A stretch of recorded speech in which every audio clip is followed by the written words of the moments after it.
Welcome to Impact Farming, where we introduce you to the people and ideas that will have a massive impact on your farming operation. Brought to you by Farm Marketer. Sit down, start the engine, and let's roll with today's show. Have you heard? Season 2 of the Pioneer Made to Grow podcast with host Andrew Campbell is back. New topics, trusted industry voices, more expert ag advice. Find it wherever you listen to your favorite podcasts.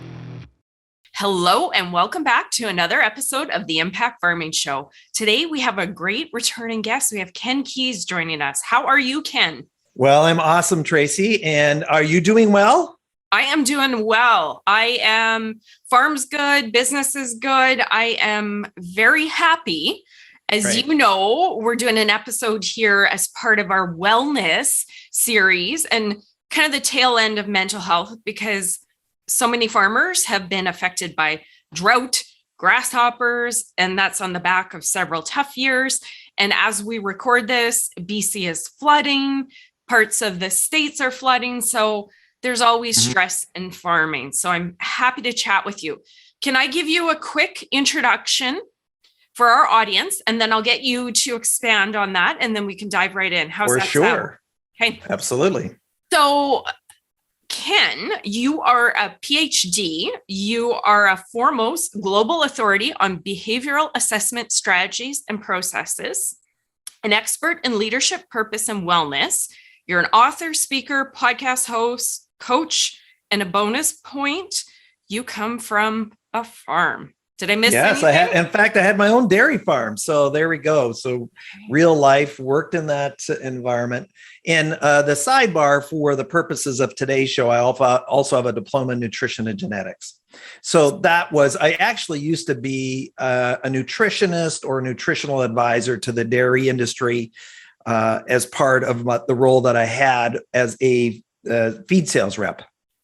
Oh, yes. So when we think about how we treat our animals and the nutritional balances and the things that we want to have to optimize, milk production or gain for whatever animal you're growing, then the thing is we don't do that for our own selves personally. So we're here to talk about wellness and mental health. And, I have my own personal story where in 1988, I was misdiagnosed as manic depressive, put on lithium, which is an antidepressant, and then later found out that I was actually hypoglycemic. So that's really sort of pre-diabetes, where your system doesn't operate correctly with insulin input. It produces insulin, but in many cases too much, and then you can't function. So I really got onto this area of health and wellness and stress and how important it is. And, think about it. If you don't have your health, what do you have? Steve Jobs died of cancer. He was a billionaire, or pretty close to it. Money couldn't fix that. And I suspect that he would have exchanged the money if he would have been able to have some wellness. So today's world is highly stressed. 50 to 75% of the world's population who are working feel that they're stressed. Farmers, that will be depending on what area that you're in, what the weather was this year, all these kinds of things that occur to it. But also there's lots of contributors to stress. Now, when we think about the impact of stress, we were talking in an email back and forth, what is the majority of the stress contributors? So there was a study done that said that 90 to 95% of stress is lifestyle related. So that means it's preventable. When people say, well, it's in my genes, my family's like that, that is actually not true for the majority of individuals. And a lot of times, what's interesting is that the doctor says, do you have heart disease in your family? Well, no, we have a lifestyle disease. We didn't have a heart disease. So we had a certain lifestyle that led to heart disease. And that happened to be my dad did that, or this person did that, or my uncle did that. But that was not, don't put that on me from a genetic point of view.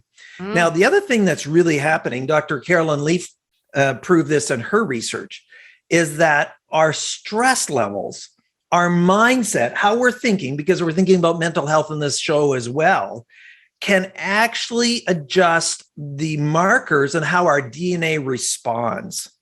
You've ever heard that saying, you worried yourself to death? Yes. That's actually true.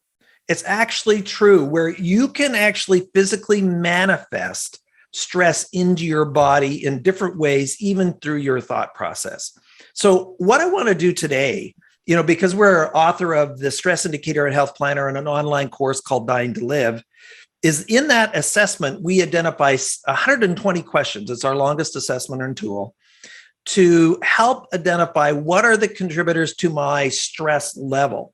And a lot of times is what's stressing you out? Well, it's too big of a question, Tracy. So first of all, let's just kind of benchmark. The majority of the stress that we have in our lives, we can control. Yes, if I've lost a crop, this is stressful. I get that. But how we respond to it is always our choice. I mean, I hate that. I hate that accountability where I'm responsible to how I respond, etc. But we really want to pay attention to how is stress showing up in our body. A lot of times the first sign of heart disease is death. We don't really want that, do we?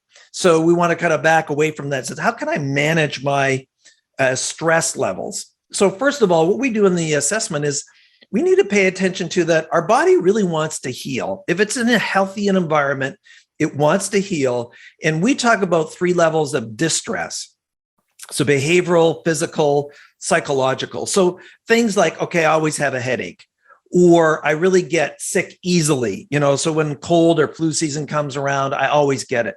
These are signs that you're not 100% healthy, because the immune system wants to work for us. It wants to protect us. And if we have a vibrant immunity system and a vibrant body, then it's going to push away from a lot of these things that can come our way. So, headaches, those things could be stress related.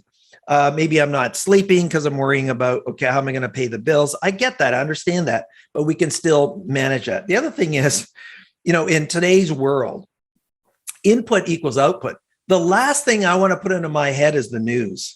Oh. I mean, it's just so if you want to feel stressed, we actually got rid of TV 25 years ago as far as cable TV. Now, yeah, obviously with internet, we can stream and do whatever we want. But we got rid of it 25 years ago because, hey, there wasn't anything really good on that we would enjoy that was nurturing to our soul. So if you're watching negative news all day and you feel stressed, then why would you be surprised by that? So you really have to take and guard yourself and manage yourself. So when we think about distress, you want to pay attention to those clues. So, am I sleeping, not sleeping? Am I gaining weight, losing weight? These are all clues. Now, and I want to say this with the utmost respect, but at the same time, want to challenge us, is that your health is your responsibility. One of my friends is a medical doctor, and his comment is about North America, Canada, and the US included, is we do not have a healthcare system, we have a sick care system. And so healthcare is preventative. Healthcare is in advance. Healthcare is thinking about the root cause. Sick care system really is, okay, what's your problem, Tracy? Let's see if we can fix that. But I'm not really going to go back to how did this contribute to your condition? If you're not responsible for your health, then who is? And just because a doctor has an opinion doesn't mean it's right. And I say that carefully, woo. I just want cautiously, because I was a person misdiagnosed as manic depressive and put on lithium, which I was nearly killing somebody within 2 weeks of that medication because my body didn't need it. And it was really in the assistance of a friend of mine says, listen, you need to go for a glucose tolerance test. I went for the glucose tolerance test, found that I was an extreme hypoglycemic, which really I was medicating myself with sugar.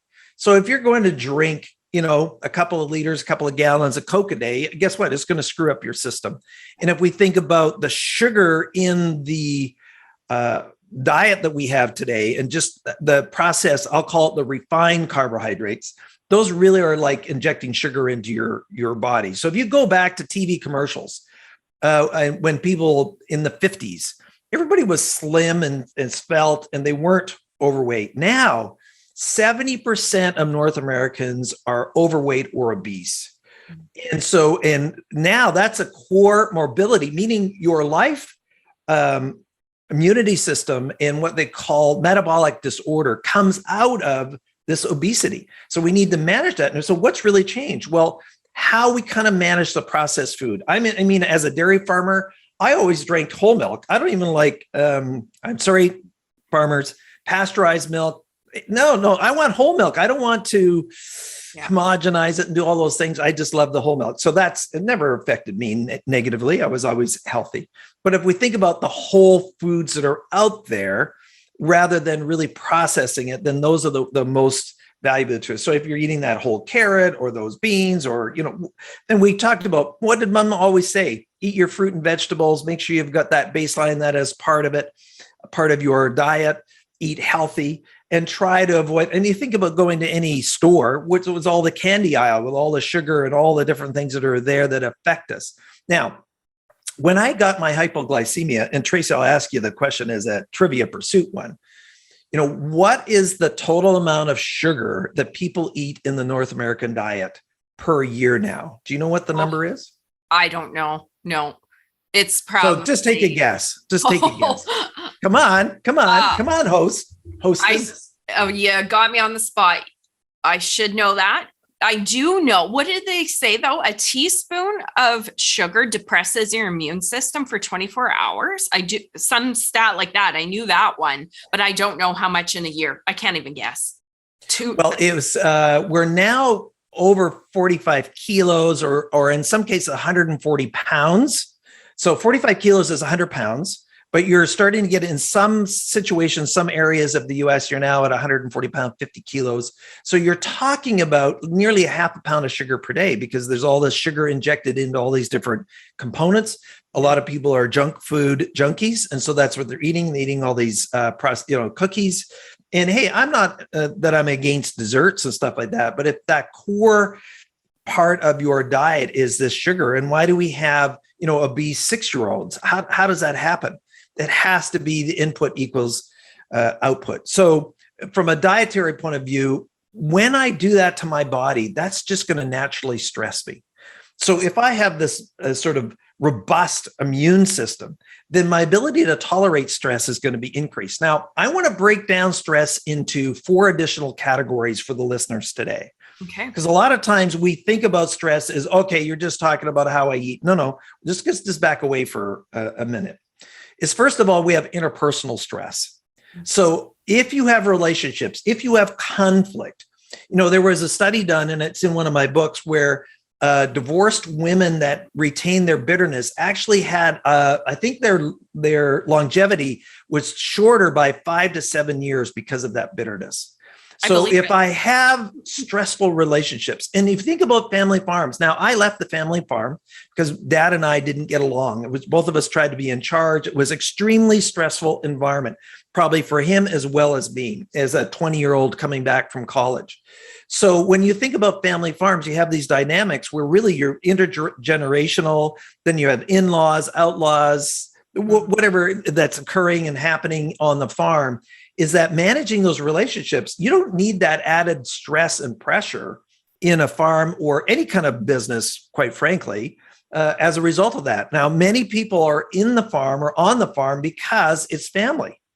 So if I wasn't born into the farm, I probably wouldn't be working on a farm. So we really need to take responsibility for our interpersonal stress. Now, it could be outbound, meaning I have this anger or I have this temper or I kind of lose it. Or it could be inbound, where I'm actually stuffing it, where I have passive aggressive, where I'm really upset with things and I'm not sharing what's going on. And I've stuffed all these feelings. And now that's physically affecting me. Now, we did another show on personalities. And different personalities will handle that kind of stress differently. So some people might have this anger. Some other people might have this sort of response where I'm internalizing it. Or maybe sometimes I'm playing the victim and I say yes when I want to say no.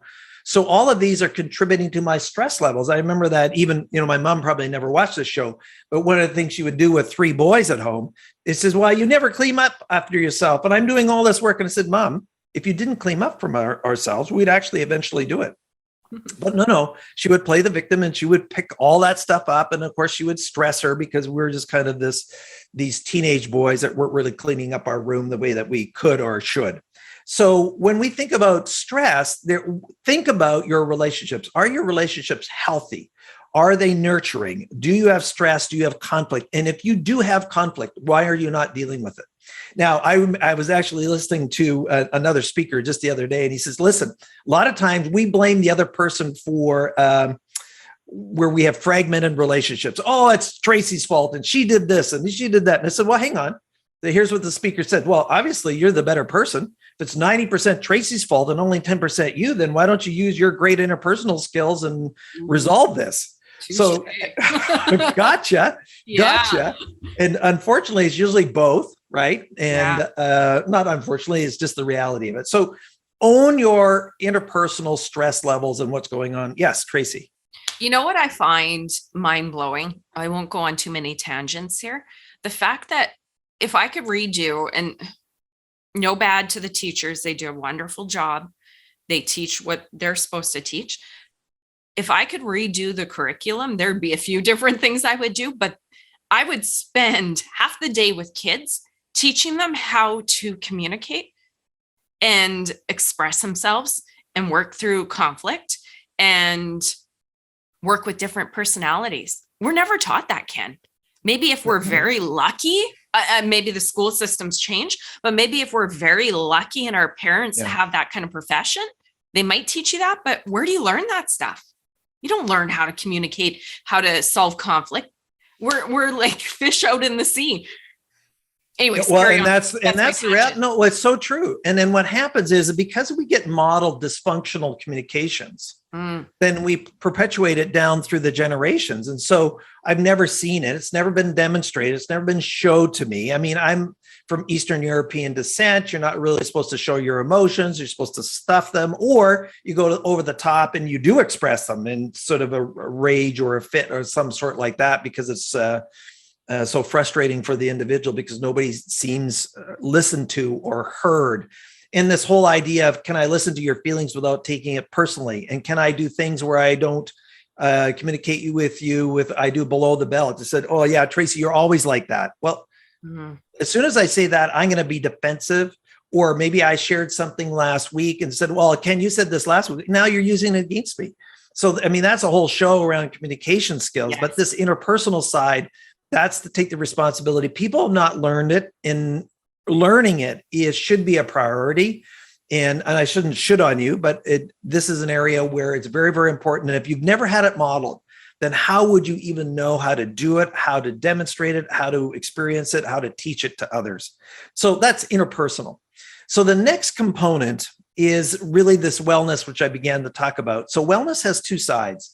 There's the nutritional side, and then there's the lifestyle side. Now, we know that all different farm sort of operations have different lifestyles that go with it. If I have a broiler farm, if I have a dairy farm, if I'm just crops, there's going to be different dynamics. You know, the crops where I'm working like 17, 18 hours a day for a month, and then somebody else where the broiler farm has like 4 days off before the next set of birds is coming in. Whatever it is it has its own set of dynamics. You know what you're getting into as part of it. But with nutrition, I can control what am I putting in, how am I eating, how am I managing that. A lot of this is cultural, right? So this is what I grew up with. I've got a Hungarian background, so we have a certain type of food that we like. But pay attention, all the things that we need to eat properly. And I, in a short way, is just say, eat live, real food as much as possible. Get rid of the junk food. Try to balance that diet as much as possible with, making sure those fruits and those vegetables and those basic components of a healthy diet are there, and obviously protein as well, and whatever source is good for you, right? But the desserts and candies and all that kind of stuff, we just want to limit them or eliminate them, right? And I try to believe in an optimal health rather than, everything in moderation. Well, if it's cyanide, moderation still is not good. So try to look at optimizing your health, and then you're going to have moments where it's not good, you're not going to make it. And hey, it's okay. Cut yourself some grace. Cheat day, right? When we think about lifestyle, and it's interesting, this gets into things like smoking, alcohol, exercise. Now, on many farms, you get exercise. On a lot of farms, you don't. Not at the level that we used to. We're sitting in front of the computer. Most of my work now is sitting in front of a computer or doing a Zoom call. So I like to have sort of an activity outside of this work, just because our bodies are made to move. And so am I really moving? Am I being active, or am I not being active? The other one is that there's more and more, excuse me, research around recreational activities. If my whole life is the farm, do I have something that I do for fun? Now, some people like curling. It's not my thing in the winter. Others like hockey. Some people like hunting. Whatever it is, I'm motorcycles in the summer. What is your hobby, your recreation, where you get enjoyment out of it, where you begin to maybe even do it with others? So some people might like hiking, if you're around Calgary or something, go up in the mountains. What's your recreational activity that really nurtures you? Now, the other thing that there was a Harvard study, it was the longevity study, and said, what were the things that people were doing that made them live the longest? So they didn't smoke. They didn't drink. So those are two of the anchor ones. But one of the other ones is they are very generous. So we know that the farming community, if something happens, people usually give to the neighbors. They have that kind of mindset. You've heard the saying, it's better to give than receive. It's actually biologically true. So there was a study done by a UPC professor, and she gave her students $5. And she says, take the $5, spend it on yourself, or buy a gift for somebody else for them with the $5. Whenever they spent the gift on somebody else and gave that gift to that person, their happiness index was higher. So this idea of giving to somebody else or volunteering nurtures your soul. The other thing that which links back to the interpersonal, those people with loving relationships live longer. You know what? If you want to be a sourpuss, if you want to be grumpy, you want to be moody, you're going to have a short in your life. Is that having these nurturing, deep, loving relationships extends your life as just a baseline. And that is part of the research that's out there for us. And again, when we think about farming, sometimes it can be a lot of hard work, right?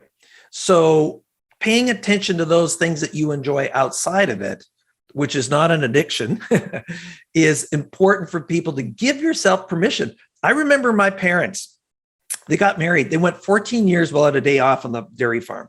Oh. And I know that most of that was fiscally driven, but they didn't even give themselves an evening off or like get a milker in to help. That was sort of like their medal of honor, 14 years without a day off, 7 days a week, 365 for 14 years. And it was sort of expected of us when we came back from college that we would work at the same level. So no, we have different lifestyle goals, go on trips, go on holidays so that you feel refreshed. If you're an entrepreneur outside of the direct agriculture, maybe you're an equipment operator or something like that, is that what are you doing that's really nurturing your soul from a recreation and a community point of view and from a connection point of view? I love it. Those are some great tips and so true. Farmers through and through. Ken, one thing I wanted to touch on, because I do believe, and the research shows that so much of our wellness is linked to how we eat. Like you said, we're also not taught that, but it's funny. And I laugh with Anthony, my husband, about this. He's sitting there on his program, putting together a ration on cow bites is what it's called, making sure that the cows have all their proper vitamins, they get enough protein and all of this. I'm sitting there.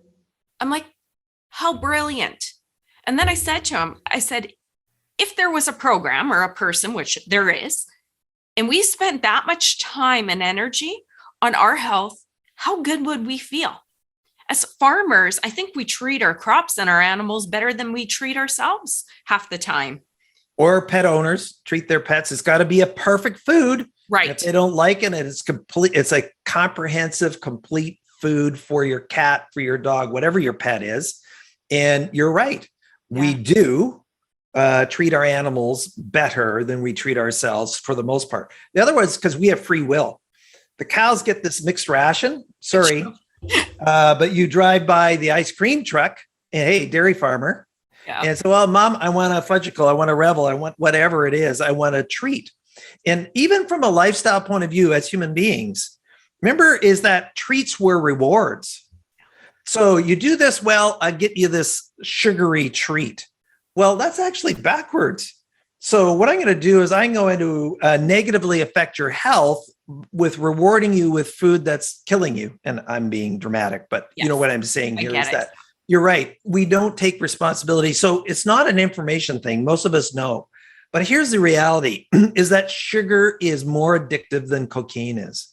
Wow. So, and I remember it was the Today Show. I think she did a show on it where there were just how your body responds internally is really equivalent to cocaine.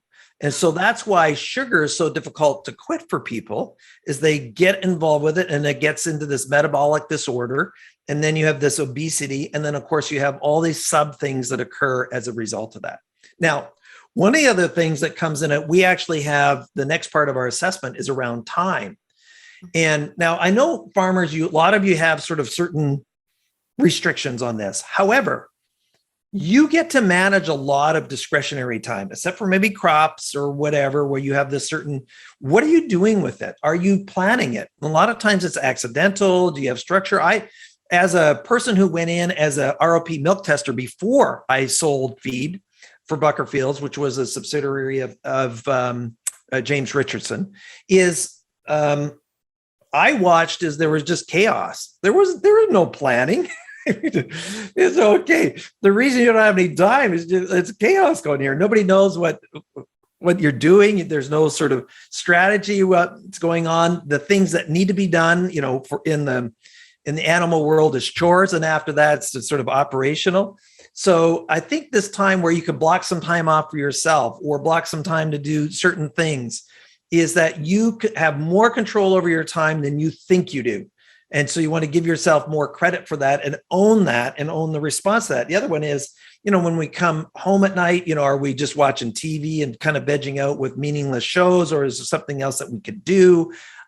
Even now there's, as I move into being slightly older, but still young at heart, is all the brain games that you play. So even just playing games with your significant other or your family helps your brain stay sharp. You're trying to do something new. So, in our assessment, we start looking at, are you tapped out?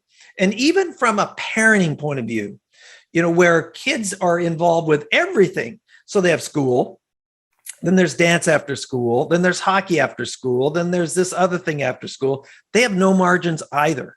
And so we sometimes just fill it up so big for our life that we don't allow ourselves this discretionary piece. So as parents, I just, don't stress your kids out with too much. And the same thing with ourselves, is just allow yourself to chill. And what are some enjoyable things that you can do so that you can remove that time pressure? Now, the last one is interesting because this goes back to my other book that I'm going to give away at the end of the show, which is this Quest for Purpose. So we talk about occupation. And so as farmers, and I love dairy farming, but I was called to be a speaker and a trainer in this space 32 years ago. So this is my 32nd, going into my 33 years of doing this. But I knew that I wasn't supposed to do the dairy farming for the rest of my life. There's a lot of people who are still on the farm where you shouldn't be. And there's some people that are doing something else that should be on the farm. I'm not here to judge you.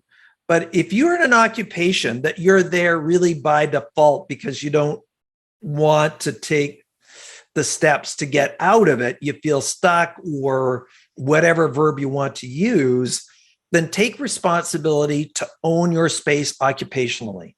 Globally, we know what the stats are, is that 80 to 90% of people dislike what they do from mildly irritate to loathe. And that's included in the farming. I still remember, and I was doing lots of work in the auto industry, and a friend of mine was running this dealership, and they were from an Asian descent. So his family was from Hong Kong. And so he was the general manager, but he hated the dealership, but he stayed because he was the firstborn. And so, think about the sort of generational pressure. I'm the firstborn, third generation Eastern European descent. There was a lot of pressure for me to stay on the farm. And when I left, they said, listen, I did all of this for you, yes. Right? Yep. So don't do that to your kids. Don't do that to your relatives, your brother, your sister. What do you mean? You can't leave this farm. We can't operate without you. Well, what are we doing? If the person is miserable, then you're really doing a disservice to them as well as yourself. Now, I'm not sure if my brother is going to appreciate me talking about him. I don't really have permission to do so, but I'll do it anyway. So he's a gifted mechanic. He's just a couple of years younger than me. So on the farm, he really had nothing to do with the cows. He had to do with the barn chores, but he would, he could split a tractor, replace the transmission, put it all back together, never had any formal training, but just gifted in that space. But hated the cows and really didn't like the farm, but was miserable, or let's put it this way, was not happy for nearly 20 years. And then he finally went into trucking, and then he was a truck driver, and now he's the head maintenance guy for this trucking company and been loving it for over a decade. So don't take 20 years to decide to do what you should have done earlier. It's not an offense to the farm. Here's what happens with generations, even in front of me. My dad's 89 and still alive when we're recording this, is that a lot of times families put especially in the farming community, I get this, they put the identity of the family in the farm. The identity of the family is not the farm, it's you. And so I know that my dad really wants to protect the farm because the farm represents the family. No, the family represents the farm, not the other way around. Clever. So you shouldn't be trapped by this idea that we have this family farm and that is everything. Yes, if it is something you want to keep, protect it, nurture it, grow together, develop the skills. But there are some family members who are on the farm who don't want to be there, who also don't have the skills to be there. And if there was somebody off the street, they probably wouldn't be there. And yeah, I get honoring family and being loyal to them and making opportunities for them or creating opportunities for them. But if you're in a role or profession that really is not a fit, then do yourself a service. Or as many people do, young people come out of college and they go straight into the farm. Or maybe you should go and get another job elsewhere, so that you have an attitude adjustment, a perspective adjustment, where it's not really the farm's the issue, it's your attitude's the issue. And when you appreciate what you have, when you honor what you have, when you have an experience outside of your own family working together, especially if it's dysfunctional, then you might bring a richer, more developed, experiential position and be more professional coming back into the farm after you've gone elsewhere to work. And some families actually require it. Tracy, go get a job off the farm for a year or two, go kind of find out what it's like out there, and then we'll have a place for you when you're ready. So again, when I say occupational, it's just try to play to the strengths of the individual. We talked about that in the personality show. But if I'm in a role, responsibility, or a job, or on the farm just because, and I don't have a passion for it, and I don't have a calling for it. And that's also our belief system, is that every single person has been created for an assignment. My role is to help others to live, lead, and work on purpose in some context to be able to do it. It's not to be a dairy farmer. And that's not a judgment to the roots of my family heritage and everything that the family's done. And my brother's got the farm with his son, and his son now has a son.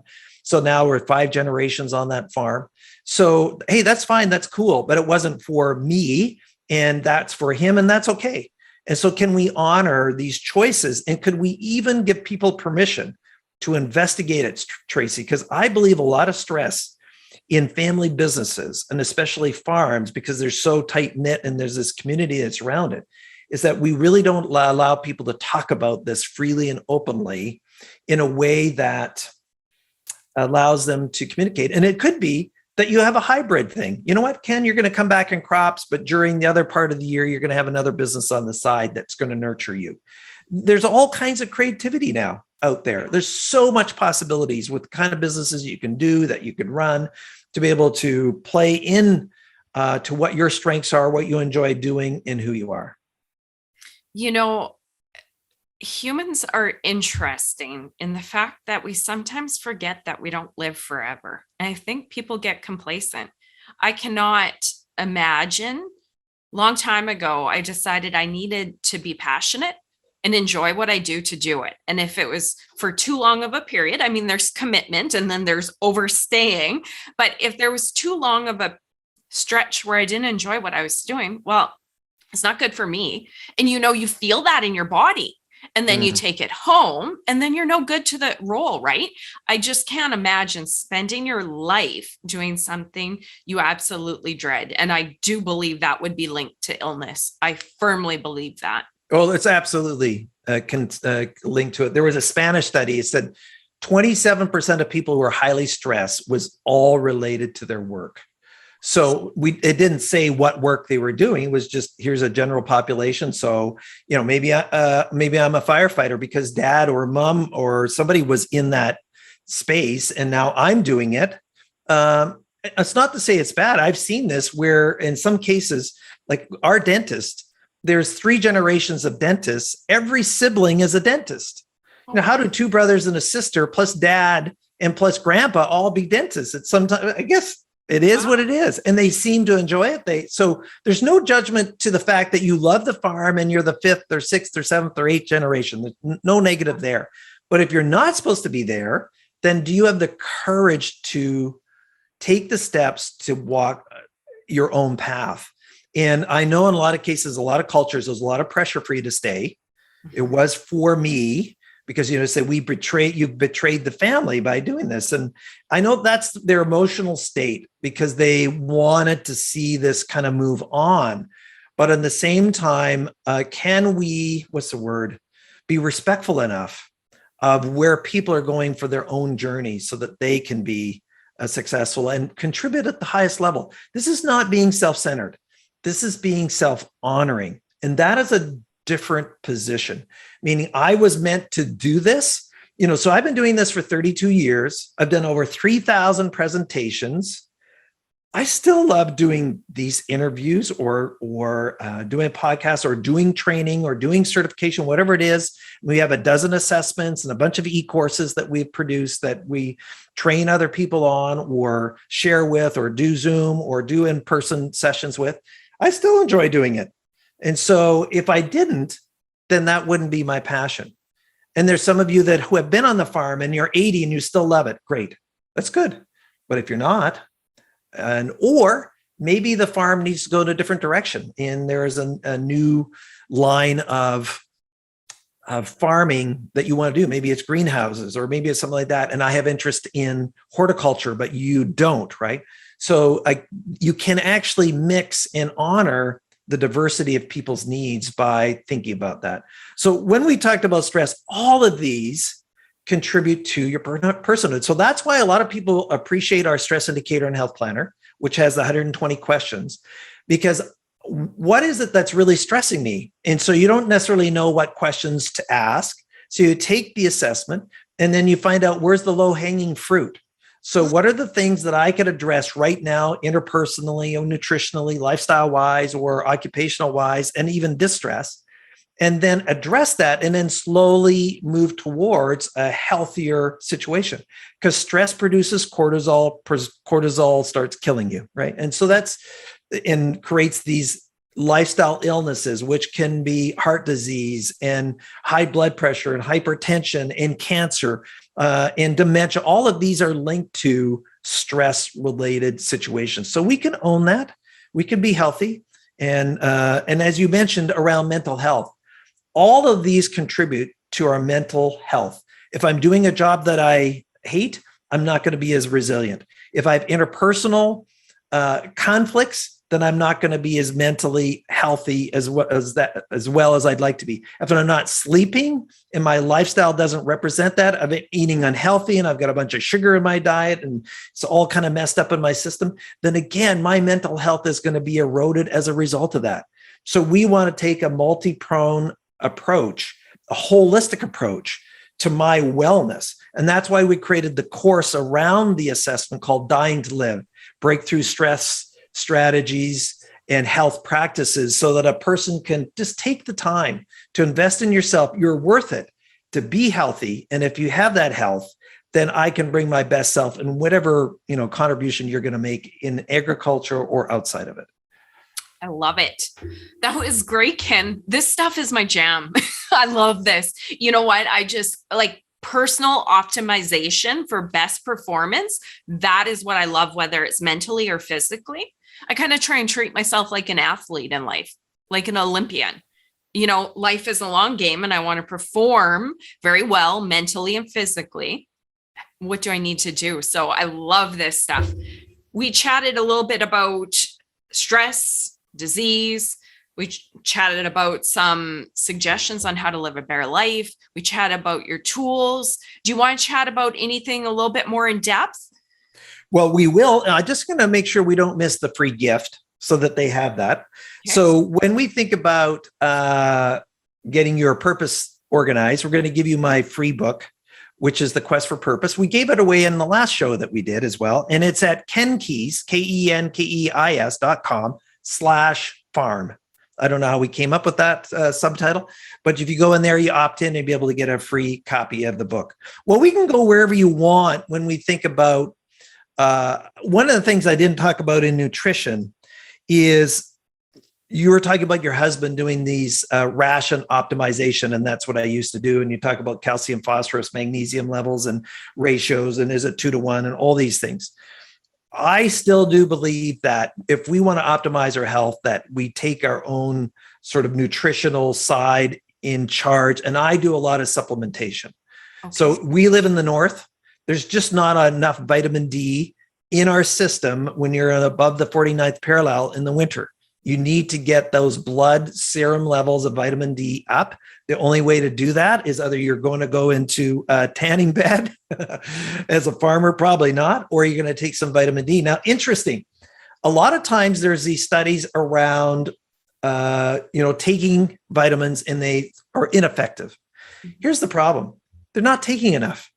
So there was a research study that came out, and of course, everybody's thinking about their wellness against certain flus these days, or certain bugs. Is that they said the blood serum level of the people who are most resistant, their most strongest, robust immune system, they have what they call a blood serum level around 80 milligrams. So to get that, they initially have people take 15,000 units of vitamin D a day for 14 to 15 days. Okay. And then they drop down to 10, and then they stay at 5, minimum 5,000. Well, if you go to any kind of government agency that says, what's the recommended dosage of vitamin D? They're going to say 800 or 1,000 in a day. No, we're saying minimum 5,000. I take 5,000 every day. And then sometimes you want to take that with the other combination of other vitamins such as K2. So K2 is an optimizer as well as magnesium. And so the magnesium is this metabolic side. So now all of a sudden magnesium also calms you. So that's important too. So start being a student of nutrition. Just as your husband is a student of nutrition for cattle, could we be a student of nutrition for ourselves? All the information is out there. And there are, and I'm not trying to debunk the government, but they're not talking about optimum health. No. We're talking about optimum health. What is, like, if you're talking about being a performance athlete, you're not going to stay up till 3 a.m., drink yourself into a stupor, and then try to do an Olympic event the next morning. You're not going to do it. But why would we do that to our own bodies? So again, things like, and I break these rules, where we all have our phones and we have blue light middle of the night and we're looking at our phones. And then of course we can't fall asleep because our melatonin is all affected by that blue light. So there's all these little strategies. The same thing is if you have kids, no way should they have a screen in their hand before they go to bed. Otherwise, they're not going to be able to sleep. So get those iPads, get those phones out of their hands, make sure they have at least 30 minutes before they go to bed in a book or doing something that's non-TV driven, non-screen driven, so that they can get their system back into this sleep. The other thing is regular sleep is important. People say, well, I live on 6 hours. Well, the research shows us that it's got to be 7 or more for the majority of people. I try to get closer to 8 at this time because that's the time that you rebuild your body. And so these, again, are little clues that we want to manage for ourselves. And hey, if you're a farmer and you can get away, go to the south in the winter and get some sun, lie on the beach. So now you've got recreation. Now you've got enjoyment. Now you're de-stressing and you're owning that. And you're just out there and you're just letting those, you know how beautiful that is when the sun is out. It's 75 or 80 or 24 or 25 degrees Celsius. And it's not too hot. It's not too cold. How that just warms your body. Well, why wouldn't we? Sad disease is real, where for some people, if they don't have enough light during the winter, they're going to have this mental health issue as a result of that. So there are these lights you can get. that you can help you with that area as well. So what other questions might you have, Tracy, to kind of wrap up the show before we go? Ken, I love it. We could have an all-day marathon and talk about all the different parts of life here. I really wanted to pick your brain, and I'm glad you went into supplements. I long ago realized that the government kind of gives you that baseline, right? That just cookie cutter. But they often, and I'm no doctor and I don't want to talk out of turn, but they say sometimes if you go to a doctor and even get tested on iron or your vitamin Bs, they'll go, you're fine. But if you go to a different type of clinic and they'll go, yeah, you're fine, but you're not fine. You need exactly like they say, okay, you need 500 milligrams of vitamin B when you need 15,000. I'm working on optimizing one area of my life, and I just went up to 10,000. So it's funny you said that. I appreciate that tip. Ken, really, I just wanted to give you one last call out before. I didn't want to cut you off. I wanted to make sure that you shared about your tools. If you want to share a little bit more, I wanted to give you the stage. I can listen to you for hours, so you'll have to cut me off here. Well, I just want to encourage, and this is interesting because I was the keynote presenter at the Saskatchewan Dairy annual conference a couple of years ago. And a lot of my friends from British Columbia, I'm in Vancouver area, so just outside of Vancouver, and dairy farmers that I grew up with. And then I was vice president of the Holstein Association out here in my younger years, had moved out to that area. And I said, listen, can you make this kind of work a responsibility and be a student of your life to improve your family? Yes, the farm's great. Knowing that your cows are healthy or your pigs or your chickens or whatever, your poultry are healthy, that's great. But what about yourself? Emotionally, mentally, interpersonally, and the same thing for your kids. And how can I own this space? And so my frustration, if I have a frustration, I mean, one of the things that Elaine Fraze, of course, has been on your show many times, is where succession planning is not being managed. And the sin of omission is causing stress on the farm. They're not talking about what we're going to do. We're going to avoid the discussion. So we're creating stress because we don't have open dialogue and open communication about dad, mom, what are you going to do with the farm? Uncle, what are you going to do with the farm? So we'll talk about it later. I still remember our farm, Dad. It was 10 years in the discussion. It was just like a root canal. It was painful. Pulling teeth. Yes. It shouldn't be. It should be completely open and honest. So our kids are 27 and 26. Yeah.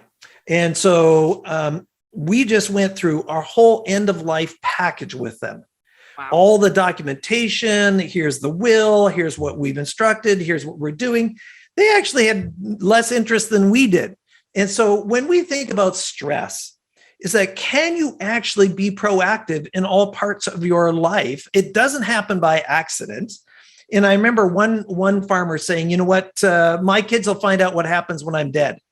What's that? You're doing a disservice. You're creating chaos and stress in everybody because you're not taking your judicial responsibility. That's a big word, but it's your responsibility to communicate. And when you're not, you're really creating a liability for the health and the stress and the wellness of the farm. This is my little soapbox right here. Love it.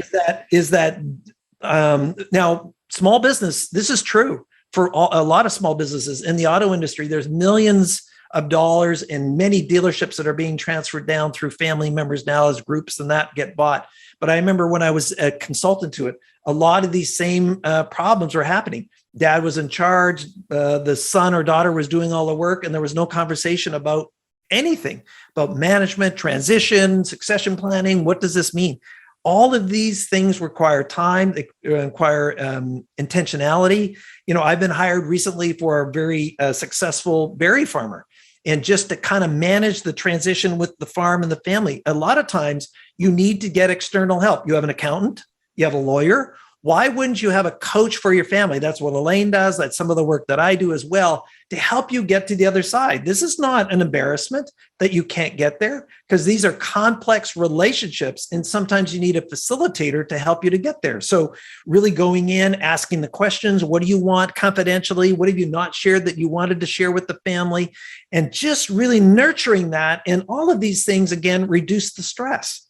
I believe that, this sin of omission creates to this mental illness because we are not being proactive. Now, as a sidebar to all of this is that our business is, we have all these psychological tools and assessments, but don't be scared by the word. These are just assessments to help benchmark.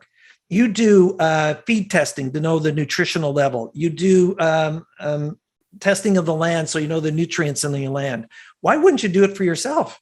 You're the most important person in that. Why wouldn't you do it for every employee, every person that's around your organization, around your farm, around your business? Why wouldn't you do that? Well, a lot of times, I don't know, it's not that important. Well, yes, it is. It's more important than any of those other things, so that I can be clear about who we are. We talked about on the last show that the majority of people are not self-aware. 95% of people believe that they know themselves, but only 10% do. So 85% are delusional. They don't even know that they don't know, that they really don't communicate well. They aren't clear about their instructions. And that's not trying to be judgmental to them. It's just the reality of the world out there. So the only way I do this is to be proactive by using tools, resources, maybe taking some of the courses, hiring coaches, consultants to be able to assist you with this kind of work. And now, farms are worth millions and millions of dollars. This is not like the small business of my grandfather when he had like 15 cows and hand milking. These are big deals now. So there's lots of things that come in place. And the other ones, a lot of times there's family that's not on the farm. So if you don't take care of it, one of my good friends, the siblings are suing the brother for the farm because they weren't included in the conversation. Now they won the lawsuit, but the family is completely fragmented because dad did not take care of that. He didn't take care of it. And so your legacy is this disaster and this stress that you've left downstream. So make sure it's on the table. Everybody knows what's going on. You're being authentic, vulnerable, open about what's possible. Not everybody's going to agree with your decision. That's fine. At least everybody knows what's going on and what's happening. Because secrets do not help a business at any time. Never do. So you're sort of like having an affair with your own business. You're having an affair with your will. So think it in that way. That's how dramatic it is. I'm having an affair with my secrets about the farm and succession planning, and I'll tell the kids when I'm gone. That's not healthy. So I got on a rant around it because I've seen this happen, and what it does is really, really, every single person listening to this or watching this, you're important, you're significant, you have a contribution to make. But dysfunctional families drain us, or dysfunctional businesses drain us, or not being intentional, the sin of omission drains us. And so that's where all these things contribute to the stress. So you have you, and then we have us, and then we have the whole organization, and all of those three parts have to operate optimally so that we can be successful. Where's the farm going? Where are we going as a team? Where am I going? And just kind of get that sorted out. And if I'm not part of this team because I want to go in a different direction, you're respected. All the best to you. We'll help you. And we'll get somebody that's passionate about that part of our operation. Oh, I got goosebumps on that, Ken.